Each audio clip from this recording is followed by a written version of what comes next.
अस्सलाम वालेकुम वरहमतुल्लाहि वबरकातुहू। प्यारे बच्चों, आज हम चैप्टर नंबर 5 के बारे में पढ़ेंगे। तो उसको स्टार्ट करने से पहले हम उसके बेसिक कंसेप्ट के बारे में जानते हैं। सबसे पहले हमें बेसिक पता होना चाहिए, first quadrant, second quadrant, third quadrant और फोर्थ क्वाड्रेंट। ये हमारे पास क्वाड्रेंट हैं। और उसके बाद हमें एक्स के बारे में और वाई के बारे में, यानी एक्स ग्रेटर दैन 0 होगा फर्स्ट क्वाड्रेंट में और वाई भी ग्रेटर दैन 0 होगा। यहाँ पे हम लिखते होते हैं ना, एक्स एक्सिस जो है यहाँ पे डैश है, वाई एक्सिस और वाई डैश, डैश का मतलब नेगेटिव होगा। यहाँ पे x greater than 0, y greater than 0, यहाँ एक्स लेस दैन 0 और वाई क्या है, ग्रेटर दैन 0। यहाँ पे एक्स लेस दैन 0 है और वाई भी less than 0, x greater than 0 और वाई लेस दैन 0। अब यहाँ पे MCQs भी आ जाता है एक छोटा सा, in which quadrant X and Y have same sign. X और वाई के सेम साइन किन क्वाड्रेंट में है, फर्स्ट में और थर्ड में, एंड अपोजिट साइन फोर्थ और सेकंड में। ठीक है, अच्छा, ये आपने याद रखना है, हर क्वेश्चन के लिए आपको ये बेसिक पता होना चाहिए। उसके बाद हम फिगर ड्रा करेंगे। हमें जो है वो इनइक्वालिटीज़ में से कोई भी एक इक्वेशन दी होगी। फर्ज करें हम एक छोटी सी इक्वेशन ले लेते हैं, 3x + 5y less than equal to 15। आपके पास यहाँ पे लेस देन अकेला भी हो सकता है, लेस देन इक्वल टू भी हो सकता है, ग्रेटर देन और ग्रेटर देन इक्वल टू भी हो सकता है। चार इनइक्वालिटीज़ में से कोई भी हो सकती है। मैं चारों यहाँ लिख देता हूँ, less than equal to, greater than equal to, less than और ग्रेटर देन। इन चारों में से कोई एक भी हो सकती है। तो आपने सबसे पहले क्या काम करना है, आपने एसोसिएटिव फॉर्म लिखनी है। एसोसिएटिव फॉर्म क्या होगी, बिल्कुल हर क्वेश्चन में ये ऐसे ही चलेगी। 3x + 5y लेस देन हो, ग्रेटर देन हो, कोई भी हो, इन चारों में से कोई भी हो, आपने इसको इक्वल टू में कन्वर्ट करके इक्वल टू 15। और जैसे आप इक्वालिटी में इनइक्वालिटी को इक्वालिटी में चेंज करेंगे, आप फ़ौरन उसका नाम रखें ताकि आपको उसका जो है वो पता हो भी ये अभी क्वेश्चन नंबर 1 है। क्योंकि अभी हमने सिर्फ सिंगल ड्रा करनी है, 2 भी हो सकती हैं, 3 भी हो सकती हैं। ठीक है, समझ आ रही है ना जी? अच्छा जी, अब इसके बाद क्या करना है, हमने एक्स और वाई को जो है वो पॉइंट ऑफ इंटरसेक्शन निकालना है, जिसको हम कहते हैं इंटरसेक्शन फॉर्म। उसको 2-3 तरीक़ों से निकालते होते हैं। मैं सादा सा तरीका इस्तेमाल करूँगा, हर क्वेश्चन में ये होगा। For value of x put y = 0। देखिए, एक्स की वैल्यू फाइंड करने के लिए वाई को हम 0 करेंगे, तो वाई 0 हो जाएगा। तो 3x = 15, x = 15/3, यानी x = आपके पास जस्ट कितना आ गया, 5। ठीक है, तो जैसे ही आपके पास x की वैल्यू आएगी तो आपने इसको पेयर की फॉर्म में लिखना है। आपको पता है ऑर्डर पेयर जो होता है, पॉइंट कोई भी लिखें, पहले x की वैल्यू होती है और दूसरी किसकी होती है, y की वैल्यू। तो यहाँ पे पहले x की वैल्यू लिखेंगे, दूसरी किसकी लिखेंगे, y। फिर इसी तरह for value of y put x = 0। अब x को जब 0 करेंगे तो 5y = 15, तो y उधर 5 उधर जाके डिवाइड होगा, तो y की वैल्यू क्या निकल जी, y = 3। ये आपके पास जो है y का आंसर आ गया। पेयर बनेगा 0 और 3। हमेशा पहली वैल्यू x की, दूसरी वैल्यू y की। यहाँ तक हर सवाल में कॉमन चलेगा, आखिरी क्वेश्चन तक यहाँ तक बिल्कुल सेम चलेगा। उसके बाद है हमारे पास लाइन ड्रा करनी है। मैं छोटी सी लाइन ड्रा कर लेता हूँ यहाँ पे। ये आपके पास y एक्सिस आ गया और ये आपके पास x एक्सिस आ गया। ठीक है, अब आपने अपने जो है x एक्सिस y एक्सिस की स्केल की मदद से स्केलिंग करनी है और बड़े ध्यान से करनी है। स्केल आपके पास बिल्कुल फ्रेश होना चाहिए।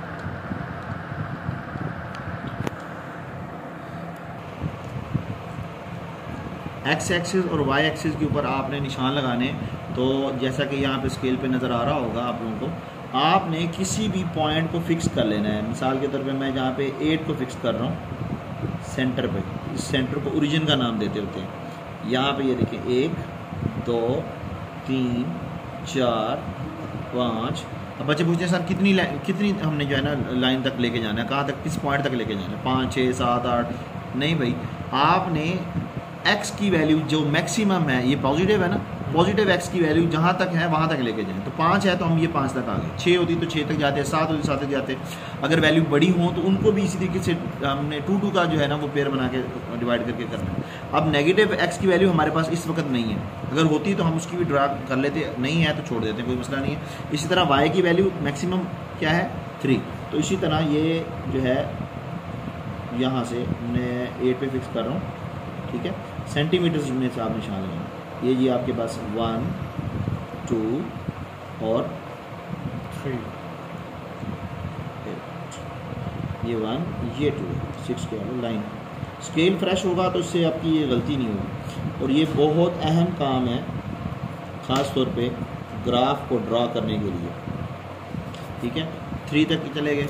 अब आपने अपने जो पेयर हैं, पहला पेयर है 5 0, उसको लिखना है यहाँ पे, ये है 5 0 5 and 0।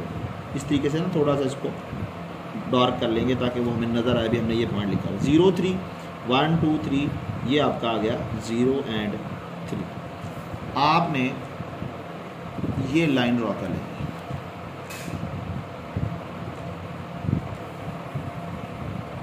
लाइन ड्रॉ करने के बाद के ऊपर आप नाम लिख देंगे इक्वेशन नंबर 1, ठीक है। इक्वेशन नंबर 1 आपने यहाँ नाम दिया था, ये इक्वेशन यहाँ तक हमारा काम कंप्लीट हो गया। कल हम पढ़ेंगे कि इक्वेशन 1 को शेड कैसे करना है, ठीक है। फिर हम एक इक्वेशन 2 इक्वेशन 3 इक्वेशन जो है वो कंबाइन करके उनको शेडिंग करना सीखेंगे। आज आपका यही काम है कि आपने इक्वेशन को ड्रा करना है, उसको पॉइंट ऑफ इंटरसेक्शन के फॉर्म में कन्वर्ट करने के बाद ये एसोसिएटिव फॉर्म लेनी है और उसको ड्रा करके पॉइंट को प्रॉपर डिफाइन करके लिख देना है। ये एक पेज का काम है, ज़्यादा बड़ा काम नहीं है।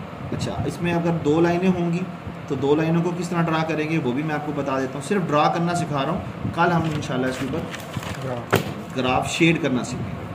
अब एक क्वेश्चन और ले लेते हैं, ऐसी अपनी तरफ से ले लेते हैं। 3x + 2y > 6, 2x + 3y <= ये भी 6, ठीक है। अब आपने क्या करना था, सबसे पहले सॉल्यूशन एसोसिएटिव फॉर्म, ठीक है। पूरा लिख लें, ऐसे लिख लें, कोई मसला नहीं है। एसोसिएटिव फॉर्म लिखेंगे, सबसे पहली इक्वेशन पहली जो है उसको लिखें, फिर दूसरी को लिखें। 2y > किस में कन्वर्ट होना था हमारा, इक्वल टू, ठीक है। मैंने इक्वल टू लिख देना, = 6, इसका नाम इक्वेशन नंबर 1। अगर 2 लाइनें हैं तो आप लोग 2 लाइनों को भी इसी तरीके से यहाँ पे हल करेंगे। ये नहीं कि एक इधर हल की फिर नीचे की, ये तो बहुत बड़ा क्वेश्चन हो जाएगा। 3 लाइनें भी आनी है हमारे पास। 2x + 3y = 6, इसका नाम इक्वेशन नंबर 2। वही काम करेंगे, for value of x put y = 0, ठीक है। अब y जब 0 होगा तो 3x = 6, x = क्या आएगा 2, पेयर बनेगा। पेयर को लाजमी लिखें, गलती हो सकती है, अगर नहीं लिखेंगे परेशानी हो सकती है फिर भी ढूंढने के बाद में। जो काम बताया जा रहा है वैसे ही करना। For value of y put x = 0, जब x को 0 करेंगे तो y की वैल्यू 3 निकलेगी, y = 3। पेयर लिखें, पेयर क्या है हमारे पास 0 and 3, हमेशा पहली वैल्यू x की और दूसरी वैल्यू y की। इसी तरह सेम लाइन यहाँ पे लिखेंगे, for value of x put y = 0, y जब 0 हो जाएगा तो x की वैल्यू क्या निकल रही है 3, पेयर लेंगे 3 and 0। इसके बाद next, for value of y put x = 3। अब x की वैल्यू 0 पुट करें तो y की क्या निकलेगी, y = 2, पेयर क्या बनेगा 0 and 2। अच्छा, ये आपके पास 2 लाइनें जो है वो इंटरसेक्ट फॉर्म में चली गई। अब आप क्या करेंगे, नेगेटिव वैल्यू नहीं है ना आपके पास, अगर नहीं है तो आप x एक्सिस और y एक्सिस का नेगेटिव पोर्शन बनाए ही ना, ड्रा ही ना करें। पॉजिटिव है तो पॉजिटिव में हम रहेंगे, नेगेटिव को ड्रा करने की ज़रूरत ही नहीं है। तो लाइन थोड़ी सी हम इधर करके लगा लेते हैं, ठीक है। इससे ये होगा कि हमारा जो ग्राफ है ना वो, क्योंकि पॉजिटिव साइड पे है तो पॉजिटिव पे ज़्यादा अच्छी तरीके से जो है वो हम बना दें। लेकिन आपके x axis y axis draw हो गए। अब आपने ये ओरिजिन है, ओरिजिन से इस तरफ और इस तरफ आपने स्केलिंग करनी है। स्केल बार बार बता रहा हूँ, बिल्कुल प्रॉपर आपने फिक्स करना है। अगर गलती हो गई तो ग्राफ की जो लाइनें इंटरसेक्ट होंगी उसमें आपका एरर आएगा। एरर से बचने के लिए ये काम बड़े ध्यान से करना है और पेंसिल से ही करें ताकि अगर गलत हो तो मिटाने में आसानी हो। 1 2 3 एक्स की वैल्यू सबसे बड़ी क्या है दोनों में देखें, यहाँ एक्स की वैल्यू 3 है, यहाँ 2 है, तो मैक्सिमम 3 तक ही जाना है। तो यहाँ 3 आ चुका है, 4 5 6 जहाँ तक मर्जी चले जाएँ, लेकिन मैक्सिमम यहाँ तक जाएंगे तो बेहतर है। आगे भी जा सकते हैं, मिनिमम आप यहाँ तक ज़रूर जाएँ। इसके बाद मैंने यहाँ फिक्स कर दिया 1 2 3, वाई की वैल्यू भी मैक्सिमम यही है, तो ये हो गया। उसके बाद पॉइंट लिख लें 1 2 3, पहली लाइन का पहला पॉइंट। अच्छा बच्चे बहुत बड़ी गलती करते हैं, पहला पॉइंट क्या है 2 2 0 है, ये इसका लिख लिया मैंने। चलें कोई नहीं, दोनों को लिखना है हमने, लेकिन बच्चे गलती क्या करते हैं वो बताने लगा था। बच्चे एक्स की वैल्यू ये ले लेते हैं और वाई की ये ले लेते हैं। भाई ऐसे नहीं करना, ये बहुत बड़ी गलती है। पहले एक लाइन ड्रा करें फिर दूसरी, तो क्या है 2 0, तो 1 2, ये 2 पॉइंट है 2 0, और दूसरा पॉइंट इसका क्या है 0 3 1 2 3, ये आपके दोनों पॉइंट ड्रा होंगे, ठीक है। और इसका नाम आपने कौन सा रखना है, इक्वेशन नंबर 1, ये आपकी लाइन ड्रा हो गई, इक्वेशन नंबर 1, ओके। इसी तरह दूसरी लाइन पे आएंगे 3 0 है पॉइंट, तो ये 3 0 लिखें ज़रूर। बाद में कैलकुलेशन जब हम करेंगे इसकी जो है कॉर्नर पॉइंट निकालेंगे तो उस वक्त हमें आसानी होगी। ये 3 0, दूसरा 0 2 है, तो ये आपका 0 2 इस तरफ लिख लें। बेशक ऐसे मोस्टली इस तरफ लिखना चाहिए ताकि वो पॉजिटिव के लिए जो है ना पॉजिटिव ही साइड लेनी चाहिए। तो ये आपकी लाइन नंबर कौन सी आ गई 2, ये है लाइन नंबर 2। कल मैं आपको बताऊंगा शेडिंग कैसे करनी है, 2 लाइनों की शेडिंग, 3 लाइनों की शेडिंग और इनकी कंडीशन ये कहाँ यूज़ होगी, इसके बारे में भी हम इंशाल्लाह नेक्स्ट लेक्चर में सुनेंगे। अल्लाह हाफ़िज़। आप लोगों ने एक्सरसाइज 5.1 जो है उसका क्वेश्चन 1 और क्वेश्चन नंबर 2 जस्ट आपने लाइनें ड्रॉ करनी है और कोई काम नहीं करना है, क्वेश्चन नंबर 1 और क्वेश्चन नंबर 2 के। अच्छा क्वेश्चन 1 के आखिरी जो 2 पार्ट, 2 के आखिरी जो 2 पार्ट हैं उसमें शायद एक पॉइंट है, मैं आपको दिखा देता हूँ। उसमें एक पॉइंट है तो उसको आपने एक ही सिंगल लाइन ड्रॉ होगी, यानी कुछ ऐसे होगा। ये मैं थोड़ा बताता हूँ, देखिए ज़रा। ये अगर आपके पास एक्स एक्सिस वाई एक्सिस, मैं रफ से ही समझा रहा हूँ, उसको देख लें। वहाँ लिखा होगा 3x + 5 less than is equal to, इस तरीके से लिखा होगा, less than is equal to 6। तो इसकी एसोसिएटिव फॉर्म क्या बनेगी 3x + 5y = 0। x की वैल्यू निकलेगी, यहाँ y की वैल्यू नहीं है, ठीक है। 3x = 5, x = 5/2 माइनस का 5। ये 5/2 नेगेटिव है, नेगेटिव 5/2 यानी माइनस का 2.5। तो ये आप इस साइड पे आएंगे, यहाँ y की वैल्यू है ही नहीं, y की वैल्यू नहीं है तो परेशान नहीं होना। तो y की वैल्यू नहीं है तो आप लोग y की वैल्यू नहीं है तो छोड़ दें, बस आपने x एक्सिस की ही लाइन ड्रा कर देनी है, बस इतना काम करना है।